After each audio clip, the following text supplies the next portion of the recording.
Në transmetim të drejt për drejt të nderuar shikues të Euronews Albania. Siç e nënvizuam, gjatë pas kësaj deklarate të ministres sërbe të administratës publike dhe vetëqeverisjes lokale, kanë reaguar disa kancelari perëndimore dhe Bashkimi Evropian, por dhe Departamenti i Shtetit. Për t'ja u rifreskuar, po i citoj, Departamenti Amerikan i Shtetit, gjua e politikanëve duhet të ndihmojë synimet për paqe dhe normalizimi i marrëdhënieve Kosovë-Serbi është i domosdoshëm. E ashpër ka qenë komisionerja për zgjerimin e Bashkimit Evropian Marta Kos. Nuk ka vend në Europë për retorik që justifikon, mbështet ose glorifikon spastrimin etnik. Ndërsa Foreign Office, pra Ministria e Jashtme e Britanisë së Madhe, deklaroi: "Ne dënojmë deklaratat e ministres serbe Paunović, përfshirë referencat për spastrimin etnik të Kosovës.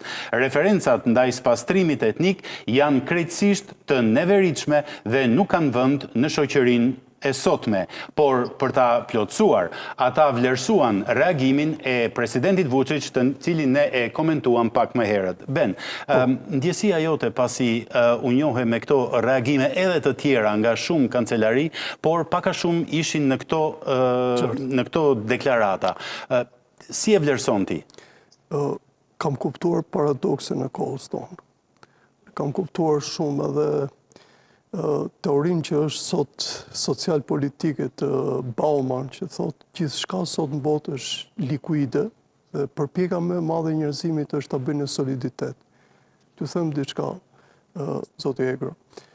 Zonja është përgjegjëse për dhënien e licencave, për regjistrimin, për barazinë e banor, për dhënien e ndihmës të shërbimit social, për barazirat të tjera. Për përditshmërinë edhe të shqiptarëve të Preshevës, Medvegjës dhe Bujanocit. Që janë rreth 67.000 në mos gaboj që janë të regjistruar atje. Çfarë duhet të them? Vetë kushtetuta e Republikës së Serbisë garanton barazinë e qytetarëve, sigurinë e tyre. Në këtë sens, të varesh nga kjo ministre? Në këtë sens, kur ti dëgjon këtë retorik kaq të zgjedhur dhe të kthesh personazh një zyrtare e cila mentalisht dhe nga ana të themi patologjike lë shumë për të dëshiruar, unë mendoj që bota sot ka probleme shumë të mëdha. E para që realisht, qoftë Brukselit, qoftë zyrave të tjera, i mungon realisht verbi diplomatik dhe verbi të drejtës. Çdo të thotë, në qoftë se ti nuk vendos pikat mbi, është e pamundur që Serbia mos të vazhdojë kështu. Dhe vërtet ishte kjo deklarata e Departamentit të Shtetit. Por çfarë mund të presësh se shim vjen keq pa kaluar në pjesën më negative, kur Shtetet e Bashkuara të Amerikës kalojnë tash në bashkëpunimin strategjik me Serbinë. Dje unë nënshkrua në Shtetet e Bashkuara, në Washington. Dhe të ndikojnë shumë për energjinë është një fushë dhe pjesa tjetër do jetë arsimi. Dhe tjetër, që ju e thatë me të drejtë, që më thatë, ata përfundimisht do marrin pjesë edhe në Expo 27, që është krenaria e Republikës së Serbisë. Në këtë sens, të gjitha këto deklarata, të gjitha këto Departamenti i Shtetit nuk e përmend më as Banjskën, as policinë e Kosovës që janë marrë robë nga ata, as incidentet të tjera, as shqetësimet tjera të Serbisë, kjo duket sikur, nuk e di, duket sikur është një make-up i madh në këtë kohë për një qeveri e cila ka probleme shumë të mëdha patologjike dhe kjo vjen sepse ajo nuk u mbrojt vetëm nga zëvendës kryeministri, po mbrojt edhe nga kryetaria e kuvendit, Zoja Brnabić. Presidenti bëri me anë të një gjuhë të drujt, diplomatike mundua të shmangët. Bëri një lloj shmangje. Në këtë sens, kur i bashkon të gjitha këto, duket sikur jetojmë një kohë të merësisht të çmendur. Likuide. Tamam likuide. Dhe ti ke shumë të vështirë që të bësh një soliditet, sepse lajmi kryesor është që Serbia po shmang edhe ndikimin rus, edhe ndikimin amerikan, edhe ndikimin kines, thjesht me energjinë e Serbisë, ndërkohë që me energjinë e Shtetit Bashkuar të Amerikës. Ndërkohë që ne në Kosovë luftojmë akoma që Kosova do e marrë apo nuk do e marrë energjinë. Do t'i kemi vend sepse është do t'i kthehemi kësaj çështje. Diçka e të fundit. Serbia gjithmonë i jep Shteteve të Bashkuara të Amerikës, i jep atë që ajo do të nga dëgjojë. pak gjëra që do të dëgjojë. Dhe për shembull e dini që zoti Vučić udhtoi në Kiev dhe ju e dini që do ta diskutojmë Serbia edhe atë bashkë me çon armatime edhe në koalicionin e vullnetmirëve. Presidenti Vučić ishte i ftuar. Çon dhe armatime në atje. Tani kujt Serbie duhet i besosh, kujt bote duhet i besosh, nga cilët duhet të ruhemi, cili do jetë e ardhmja jonë. Dhe zonja na mësoi shumë gjëra. Na mësoi të paktën që me Serbinë duhet të jemi shumë të sofistikuar dhe me Serbinë duhet të jemi Duhet të dish të luar që ta outsmartësh, siç thonë anglezët. Duhet ta kalosh. Duhet ta kapërcesh atë që ajo. Doktor Ramabaja, doja dhe opinionin tuaj për sa i përket reagimeve ndërkombëtare, pikërisht për zonjën Paunović, dhe më pas do të vazhdojmë më tej me Serbinë. Por, këto deklaratat të Departamentit Shtetit, zonjës Martakos dhe të Foreign Office, por edhe të organizatave dhe kancelarive të tjera. Përshtypja juaj. Po, sot lexova deklaratat të personaliteteve të politikës të Parlamentit Evropian, Bundestagut Gjerman, gazetarëve të ndryshëm e tjerë, por për kujdesit të jashtëzakonshëm të gjuhës në përzgjedhjen e gjuhës diplomatike që u vure sidomos në komunikatën e Departamentit të Shtetit Amerikan. Ne duhet ta nënvizojmë edhe një fakt se përfaqësuesja për politikë të jashtme e Bashkimit Evropian, Martakos, nuk deklaroi asgjë zyrtare, nuk kishte të përgatitur një deklaratë zyrtare para se të pyetej prej gazetarëve. Pra, i mungonte një deklaratë paramenduar përgatitur nga misioni diplomatik i Bashkimit Evropian, sepse nuk kishte qëndrim, nuk kanë edhe sot qëndrim të prerë. Prandaj kemi këtë gjendje që kemi edhe 29 vjet pas, edhe 3 dekada pas shkërmoqjes së Jugosllavisë, pas atij gjenocidi që u zhvillua në Bosnjë dhe në Kosovë. Prandaj po pajtohem plotësisht me gjykimin që kemi të bëjmë me një paradoks të diplomacisë moderne, që është produkt i një shtrese politikanësh që vijnë nga një shtres, nuk po them krejt e llumit politik, po e një komunikimi, kombinimi të çuditshëm të politikës primitive me biznesin primitiv. Në Serbi kjo ishte krejtësisht e venerueshme në vitet 80-ta. Kryetari atëhershëm i Beogradit, Bogdanović, një arkitekt i njohur, që detyruar të largohej nga Serbia dhe të kërkonte strehë në Vjenë. Por ata që njohin mirë ambientin politik të Serbisë kanë parasysh që për 4 dekada rresht, prej fillimit të viteve të 80-ta e tutje, Serbia udhëheqet prej një lumpen grupimi politik të Shumadisë. Inteligjenca aktive politike e Serbisë e viteve 60-ta, 70-ta, madje edhe ajo e nivelit të lartë që ishte edhe në fazat e para të krijimit të shtetit serb, gjithnjë e më shumë është larguar nga drejtimi i Serbisë. Prandaj kemi këtë zë tash që i duket krejt normal qytetarëve të rëndomt. Ndërkaq loja me ndjesit edhe të rinisë serbe atje, duke ja kujtuar se pa një pozicionim të qartë rreth Kosovës, pa përvetësimin e eleksionit të kishës dhe të ushtrisë për ta trajtuar Kosovën si zemër të Serbisë, nuk mund ta marrin pushtetin tutje, bëri që edhe demonstratat të ngelin në vend numëro, respektivisht mundësitë për një ndryshim të pritshëm, sidomos nga ana e Shtetet Bashkuara të Amerikës që kishin investuar për Serbinë janë gati thuajse të nulifikuara. Prandaj ky reagim nuk më befason. E qartë. Ndërkohë, zoti Mehmeti, doja t'ju pyesja, ndërkohë që Mali i Zi por ecën me shpejtësi drejt integrimit në Bashkimin Evropian, quhet front runner dhe po jepen edhe data konkrete për antarësimin e saj, ndërkohë që ju nënvizoni presionin e Serbisë kundër kësaj procedure të Malit të Zi drejt integrimit. Por edhe këtë pyetje të fundit kisha për ju. Si e vlerësoni ju reagimin ndërkombëtar parë, sepse ju ishit edhe në këtë emision e ngritët.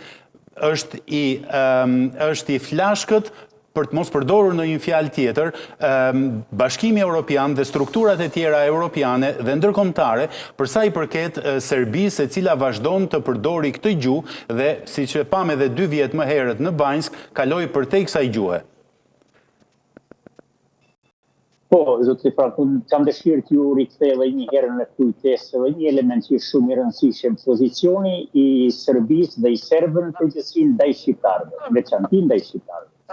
Në periudhën kur ekzistonte, domethënë Jugosllavia e atëhershme, shqiptarët trajtoheshin si qytetarë të rendit. Vetëm ky fakt unë besoj që tregon ja.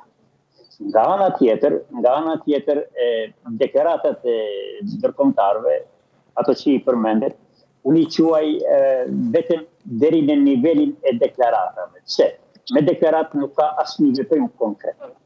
Pra, për ta mbështetur një deklarat, duhet të veprosh për ta parandaluar një të keqe të madhe që Serbia planifikon çdo moment për ta realizuar.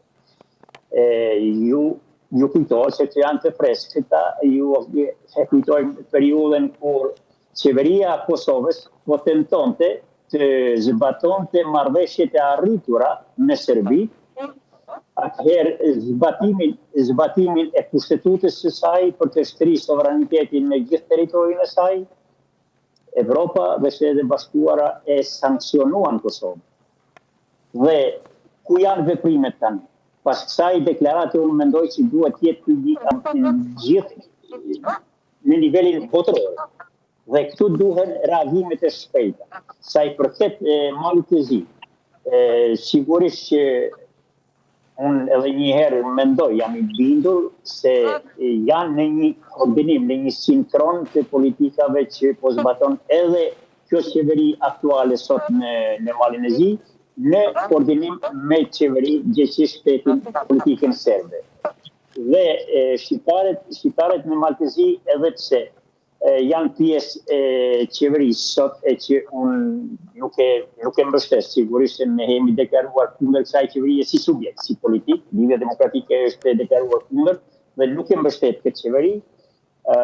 Unë pres një reagim më të ashpër edhe nga politika shqiptare. Në këtë moment unë besoj që gjithë faktori shqiptar duhet jetë unik përpara kësaj situate, po qoftë edhe dorëzimin e mandateve në qeverinë e Malit të Zi. Pra duhet të reagojmë aq fuqishëm sa që të alarmohet bota. Përndryshe këto reagime, këto deklaratat e përfaqësuesve në nivelin botror janë pamjaftueshme për të parandaluar një shtet jo demokratik, ashtu sikur është Serbia, sikur ka qenë gjithmonë, dhe është dhe do të mbetet nëse nuk reagohet me një shpejtësi të madhe. Prandaj këtu unë jam i shqetësuar dhe besoj që kur e them shtetin shqiptar, po t'i referohemi vetëm në enitet të kushtetutës së Shqipërisë, është e mjaftueshme. Në çdo situatë, shteti shqiptar duhet jetë në mbrojtjen e shqiptarëve me veprime konkrete, jo me deklarata. Dhe shqiptarët sot vërtet janë të shqetësuar, jo vetëm aty ku jetojnë, por në gjithë botën, duke kuptuar se Serbia, pavarësisht se kanë të gjithë, pajtohemi të gjithë, nuk ndryshon, por çka duhet të bëjmë tutje? A duhet që ne të vazhdojmë të mëshirohemi nga kusht? Kur e dim që Serbia, do të thënë, nuk heq dorë nga pretendimet e saj, dhe vota duhet ta kuptoj, prandaj e thashë edhe në fillim, që unë besoj që zonja na ka bërë një nder, sepse atë që ne jemi përpjekur me vite, me dekada ta sensibilizojmë, ajo besoj me një fjali i vuri vullën kësaj dhe këtu duhet jetë një fillim i ri për një diplomaci konstruktive në raport me shtetin serb, aq më tepër nëse ajo pretendon e që unë dyshoj se e ka vullnetin e mirë i bashkohet bashkimit e Evropian. Zoti Mehmeti, ju jam shumë mirënjohës për kohën dhe opinionet e vyera që ndatë në këtë emision. Faleminderit, ishte kënaqësi. Shumë faleminderit. Bleri, doja dhe pak minuta të ishim së bashku. Çfarë ndodhi në parlamentin e Maqedonisë së Veriut me Ivan Stoljković dhe deputeten Arba Pasholli dhe gjuhën e rënd fyese, dhunuese dhe sulmuese të tij ndaj deputetëve shqiptar. Dhe faktin që materialet të cilat janë të xhiruara, kryetari i parlamentit nuk po i publikon duke deklaruar se mbrohen të drejtat personale. Po, Franko me thonë të drejtën është vazhdimësi e politikës në Maqedoni. Stoljković tani sheh veten si faktor shumë i rëndësishëm në politikë bërje në Maqedoni dhe ai provokimet e tij tani nga rrafshi i veprimit politik ka filluar edhe provokimet fëmijërore, të cilat i ka bërë në parlamentin e Maqedonisë. Këtu të habit fakti se si ka mundësi në vend që parlamentit të jetë kontrollori i qeverisë, nga i cili edhe merr besimin, kryetari i parlamentit bjen në ndikimin e ministrit Stoljković dhe deklarohet se nuk mund të merren audio, video incizimet nga ajo që ka ndodhur në ambientet e kuvendit, për shkak se gjoja po mbroheshin të drejtat personale.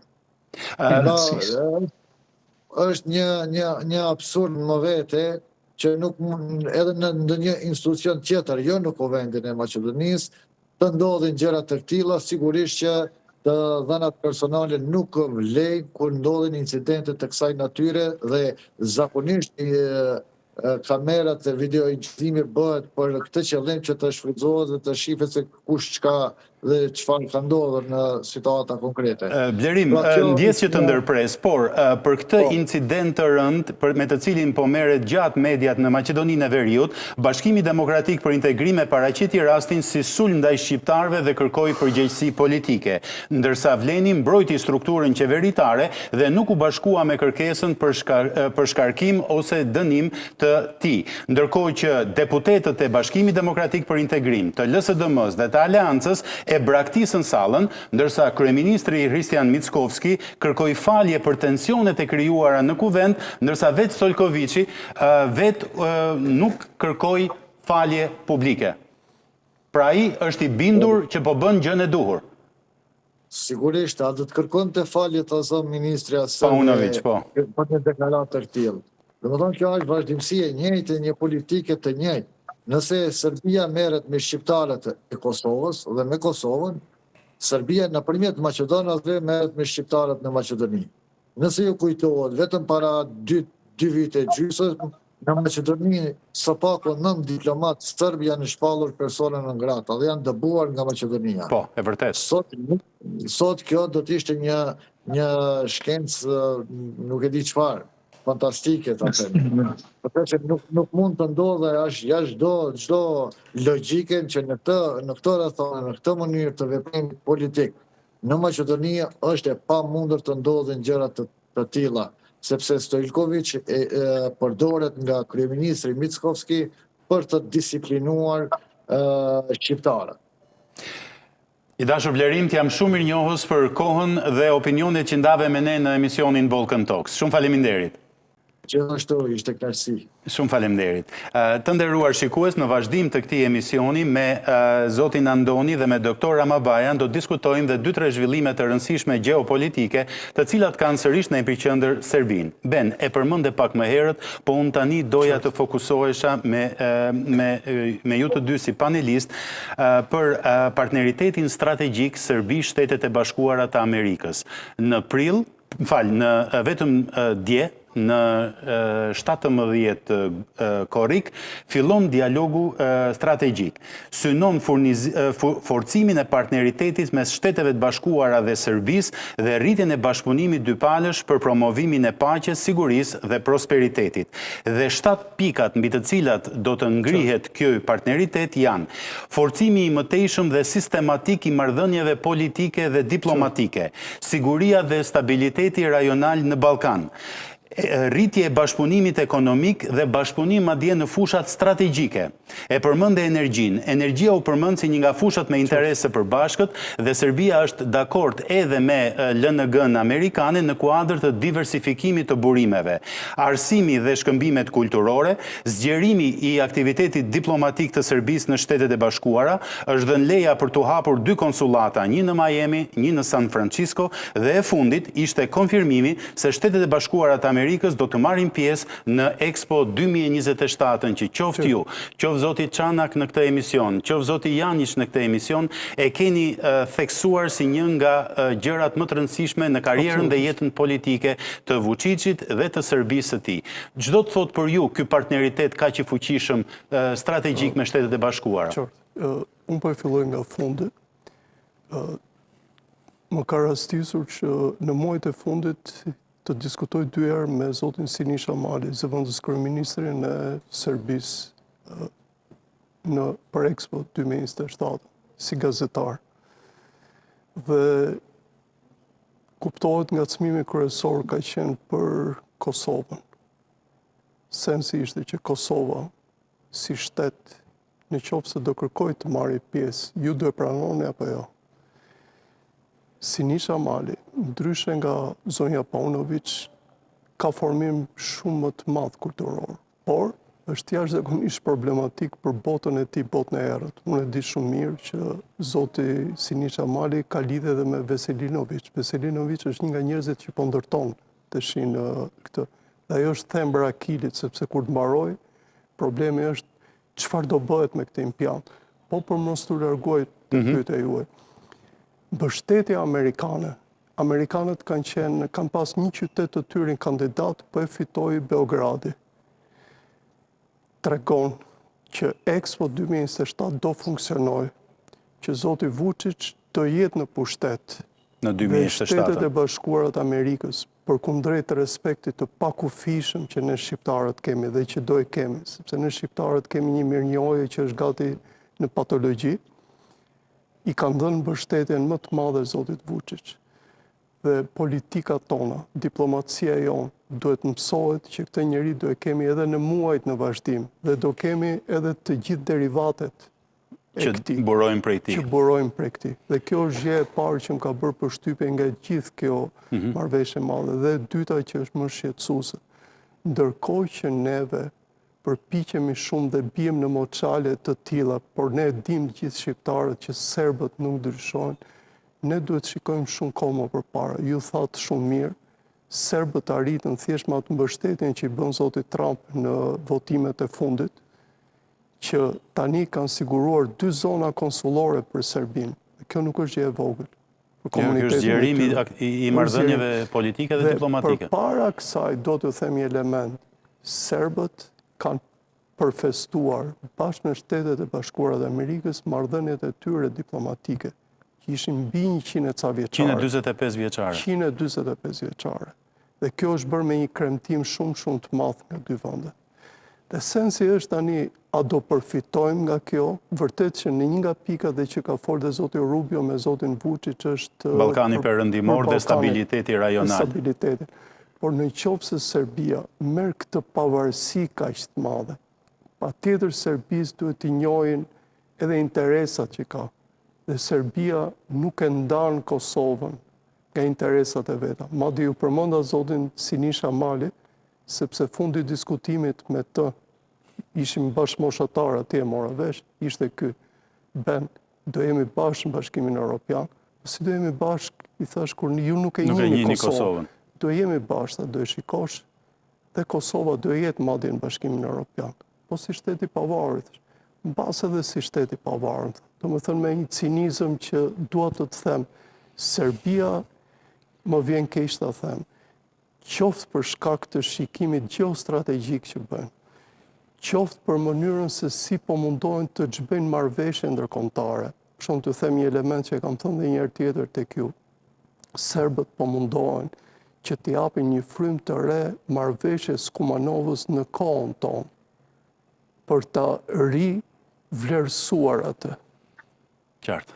Dhe çdo të thotë kjo, kjo do të thotë mënyrën se si bota do e shikoj në të ardhmen marrëdhënien me Kosovën, në mendimin tim do ngelet deri këtu, tek status quo-ja. Prandaj po mendoj që tashme ngelet faktorit, sidomos në Kosovë, me këto lëvizje që po bën Serbia, të bëj lëvizje të jashtëzakonshme dhe shumë të koordinuara me Tiranën. Me Tiranën dhe me gjithë faktorin shqiptar. Të njëjtën pyetje kisha doktor Ramabaja, pikërisht për fillimin e këtij partneriteti strategjik mes Shteteve të Bashkuara dhe Serbisë, i cili duket goxha i gjerë dhe intensiv në të njëjtën kohë. Duhet ta vazhdoj aty ku e la Beni, sepse s'kam çka i heq asnjë pikë, asnjë presje. Çështja është se Serbia duke qenë se për kohë gjatë vazhdon të luaj, do të thosha unë, shkëlqyshëm në dy nivelet e diplomacisë, edhe në lindje dhe në perëndim, ajo ka pas luksin madje që të investoj shumë në ngritjen e një lobi të ri në Shtetet e Bashkuara të Amerikës. Dhe këtij lobi i prin njëri prej politikanëve me shumë ndikim në skenën politike amerikane. Kam fjalën për Daniel Vajdic. Ai njëkohësisht financon një varg think tankesh në Shtetet e Bashkuara të Amerikës, përfshir edhe Këshillin Atlantik. Prandaj sukseset e Serbisë në rrafshin diplomatik duhet ndërlidhur edhe me mbështetjen, sidomos në fushën e armatimit që ja ka bërë Ukrainës. Është toleruar të sillet kështu si është sjell, mbi të gjitha për këtë shkak. Por natyrisht edhe për sinjalet që ka dërguar her pas her, qoftë në Bruksel, qoftë në Washington, se ajo do të anoj më shumë në sferën e ndikimit perëndimor, në rast se nuk do të dëmtoshin pa përmirësueshëm interesat nacionale serbe në Ballkanin perëndimor. Çka i cilëson Serbia, Beogradi, interesa jetike për Beogradin. Është mbi të gjitha platforma që është promovuar tashmë atje, që ka të bëjë me botën serbe.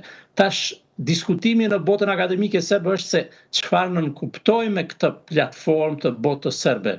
Është thjesht vetëm pretendimi për të krijuar dhe mirë kuptuar policentrizmin serb në rrafshin kulturor dhe identitar, apo kemi të bëjmë me një përpjekje për t'ia hedhur perëndimit që përmes krijimit të qendrave të vendimarrjes gjithandej ku ka serb, respektisht ku janë interesi i Serbisë, madje edhe në Maqedoni ku s'ka fare serb, por që pretendojnë t'i fusin në lojë shqiptarët atje për të krijuar trazira të natyrës që do të dëmtonin interesin shqiptar.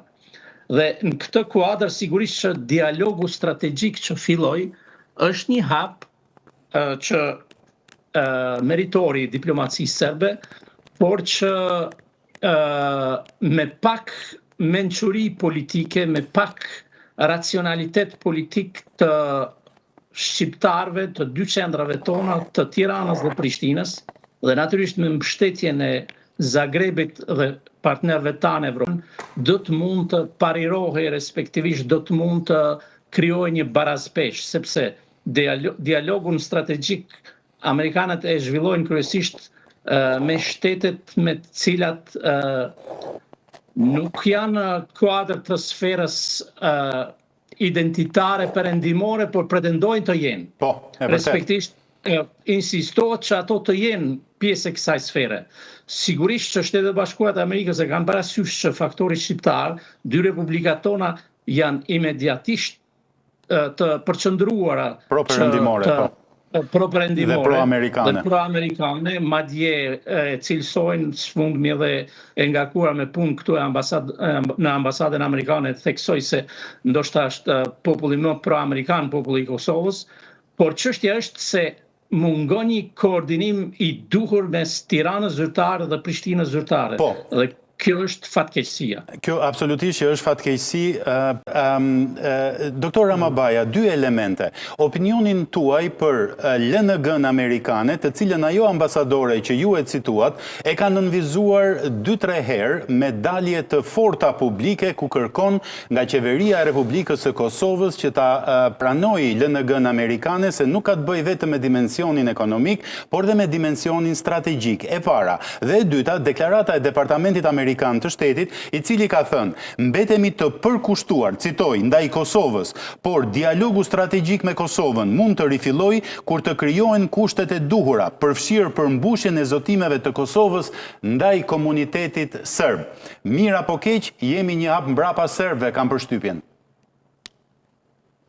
Jo, jemi një hap para serbëve, që është e vërteta. Uroj tje. Sepse ne tashmë jemi në pozicione më të mira sa i përket veriut të Kosovës që Serbia konsiderante akt kryer, ndarje të kryer. Ndërkaq aktualisht është pozicion tjetër. Ndërkaq sa i përket gazit amerikan të lëngshëm, çështja është e rregulluar me një marrëveshje ndërqeveritare mes Tiranës dhe Prishtinës për fat mirë. E kam fjalën për marrëveshjen e vitit 2022. Dhe ai do të kryhet përmes një bashkëfinancimi në terminalin e Vlorës.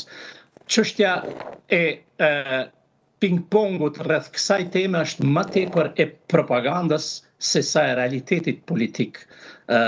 Nuk kemi të bëjmë me krijimin e sigurisë së Kosovës nga mundësia e ndikimit rus, sepse Kosova nuk ka kurfar lidhje mundësish që të ndikohet përmes gazit rus.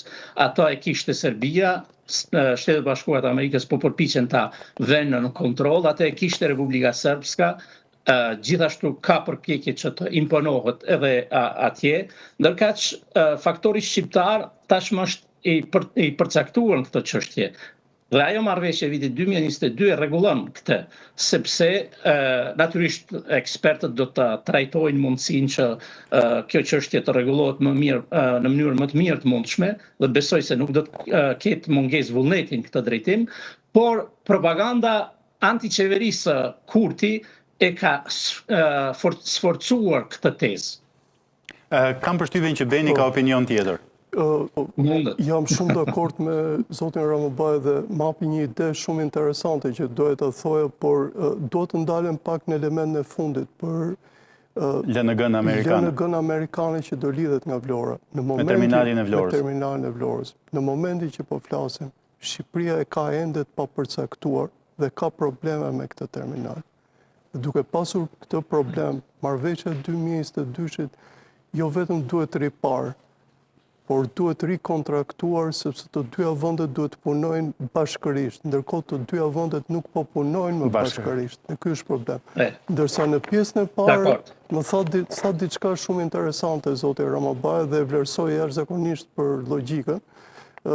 Zoti Ramabaj, në gjithë letërsinë serbe që përkthej, e di çfarë bën përshtypje, çfarë lidh dhe njerëzit që janë më disident po shtrojnë në mënyrë të fshehtë një narrativ të jashtëzakonshme që unë personalisht dhe besoj dhe për ju mund të jetë pjesë e një studimi shumë interesant që Serbia, dhe këtë shikoj shpesh në Beograd, që Serbia është viktima e vetme e luftrave që ka ndodhur në Europë mbas luftës së dytë botërore. Dhe në gjithë letërsinë e tyre, ata duan të tregojnë një narrativ që janë populli më i dëmtuar mbas hebrejve. Dhe këtë narracion e ngren në forma të ndryshme, në aspekte mentale, në aspekte paramentale dhe gjitha, për të dhënë një lloj, të themi, një lloj lidhje tjetër dhe një lloj karakteri tjetër asaj që ata pretendojnë në botë. Dhe unë mendoj ndoshta që tashmë për të ardhmen e Shqipërisë dhe Kosovës nuk duhet flas vetëm ekonomia, politika, po duhet flasin dhe akademikët edhe kultura. Kjo është gjithmonë sepse serbët po ngren narracione që po zën vend dhe këtë më besoni, sepse shikoj shumë autorë të tyre janë të përkthyer, shumë të vlerësuar, bëjnë letërsi jashtëzakonisht mirë, mos u çuditni që t'i afrohen prap Nobelit, që trajtojnë iden që serbët janë populli viktim. Po, doktor Ramabaja, Më ndje, vetëm të vazhdoj pak, sepse është tema që më provokon jashtëzakonisht shumë. Që është e vërteta, këtë kursin e narrativës viktimizuese, e kanë pasur gjithë jetën. Nuk e kanë të rej, pra e kanë pasur më herët. E kanë sforcuar, natyrisht me ngjyresat bukur të theksuar edhe të nazifashizmit, sepse dhe Hitleri teorinë e tij anti-hebre, anti-sioniste ngriti mbi viktimizimin që ishte bërë Gjermanisë padrejtësinë e saj historike etj. Etj. Por nëse akademikët serb, nëse komplet gati thuj se elita intelektuale serbe kontribuan jashtëzakonisht shumë në gjitha lëmit, jo vetëm të letërsisë, po edhe në fusha tjera, madje edhe në artin filmik, që të imponoj një narrativ të tillë jashtë, për fat keq e fundmja qerdhe e elementit komunist Jugoslav në Kosovë është pikrisht Akademia Shkencave. Aty nuk ka kurfar ndryshimi. Pati një përpjekje nga ana e ish-kryetarit Mehmet Kraja të bëjë ca lëvizje, por nuk i arriti dot. Dhe nuk ka frymë të re në atë akademi. Gjitha institucionet tjera ka hyrë fryma e Republikës, edhe në qeveri, edhe në polici, edhe në FSK, edhe në arsim përgjithsisht fillore tjerë, por në akademi jo. Prandaj kishim edhe fërkime mes dy akademive tona rreth enciklopedisë. Këto çështje i kemi lënë paksa nën qilim, por unë jam i mendimit se ka ardhur koha që duhet të thuhen disa gjëra, që të shkundemi ngjashëm siç u shkundëm edhe me këtë deklaratën e ministrës serbe. Doktor Ramabaja, edhe një pyetje të fundit. Kur do të filloj, sipas jush, dialogu strategjik mes Kosovës dhe Shteteve të Bashkuara të Amerikës, i cili ka mbetur pezull, apo është ndërprer, apo është në impas, çdo lloj fjale mund t'i shkojë për shtat? E para nuk kemi pasur dialog strategjik me Shtetet Bashkuara të Amerikës. Kishte një ide, natyrisht ajo ide u pezullua që të shkohet në tutje, për shkakun që e theksove. Dhe në këtë pikpamje pozicionet janë të kundërta, sepse krijimi i asociacionit serb do të thotë krijimi i paradhomës së shtetit serb në Kosovë. Dhe me ato marrëveshje që janë krijuar, janë arritur në vitin 2013-2015, nuk bëhet dot, nuk ecet tutje. Pikpamja ime është se pa përfunduar lufta në Ukrainë, nuk do të mund kemi lëvizje respektisht ndryshim të pozicionit të Shtetet Bashkuara të Amerikës në raport me Serbinë. Doktor Ramabaja, shumë faleminderit për kohën dhe opinionet që ndat me ne. Lutem gjithmonë kënaqësi. Faleminderit dhe fundjavë të mbar. Ben, të njëjtën pyetje edhe për ju. Besoj që pak a shumë e parapriu ish ambasadori Albanier, dhe ne dim shumë mirë që duhet krijuar klima, por nuk duhet i biem shumë në qafë Kosovës. Në momentin kur ndjeta rrezikuar vazhdimisht, në momentin kur zyrtarët e saj nuk u bën institucionet që të bien në një dakordsi kombëtare. Krijojnë institucionet fillimisht. Po. E dyta për dakordsinë kombëtare për pjesën e asociacionit. Unë besoj që do jetë shumë e vështirë dialogu strategjik me SBA-n. Domethënë SBA-ja ka nevojë të ketë struktura të forta.